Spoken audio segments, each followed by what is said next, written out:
Good morning. I hope everybody is staying warm out there. If you know me, you know that I love to fish. About 35 years ago, Kitty's dad and I and a couple of my friends went fishing in Canada. We went through a service up there called Canoe Canada, and we were fishing probably for a week, maybe just 5 or 6 days. But when you do that, you go in by canoe, you have to carry all of your food, all of your clothes, all of your camping gear, all of your fishing gear, everything. And there are things that they call portages that you'll go across the lake and then you'll have to get out and carry all of your gear and the canoes overland for a little ways, and then you canoe again to go further in. Consequently, you don't want to carry any more weight than you need to. Well, we ran into a guide that lived here in Tennessee that helped us prepare for that trip.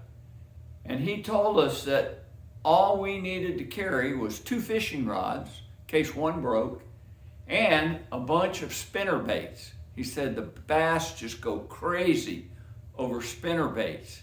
And you don't want to carry your big tackle box because it's too much weight. So just take spinner baits. So we took spinner baits.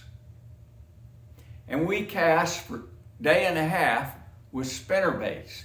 Bill and I were in the same canoe, and we just wore the banks out and the rocks out and everything with those spinner baits, keeping them on top, running them deep, running them fast, running them slow. We didn't catch the first fish. A day and a half in, and being frustrated was an understatement. Had on polarized glasses, and I looked over on these deep rocks one time, and I could see the bass swimming around down there. There were tons of them. Well, I was smart enough to take 2 packs of slider worms with me, little plastic worms, leadhead baits. I threw one out. First cast, caught a nice smallmouth. Second cast, caught a nice smallmouth. Kitty's dad said, well, if you catch another one, I'm changing baits. Third cast, caught another smallmouth. So we changed to plastic, and we nursed that few amount of worms for the rest of the time that we were there. Bill Bryan says, I've never seen a lure that catches fish like this. Obviously, we were misled. Obviously, something had changed and the spinner baits didn't work. But the thing that amazed me about that was how we listened so intently to what this guy that was supposed to know knew how to fish up there. I think about that, and I think about life. When trouble comes to us in this life, who do we turn to? First people we turn to is usually our friends, or a self-help book, or a doctor on TV, or somebody, instead of turning to the Lord.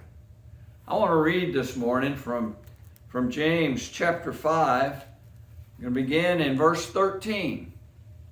It's talking about a prayer of faith. Is any one of you in trouble? He should pray. If anyone is happy, let him sing songs of praise. Is any one of you sick?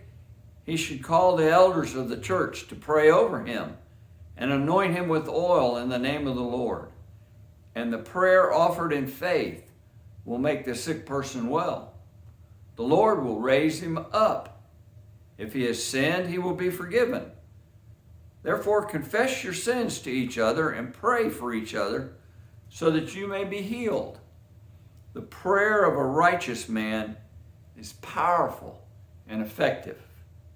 Elijah was a man just like us. He prayed earnestly that it would not rain, and it did not rain on the land for 3.5 years. Again he prayed, and the heavens gave rain, and the earth produced crops. Stay in contact with the Lord. Seek him first. Be safe. Stay well out there.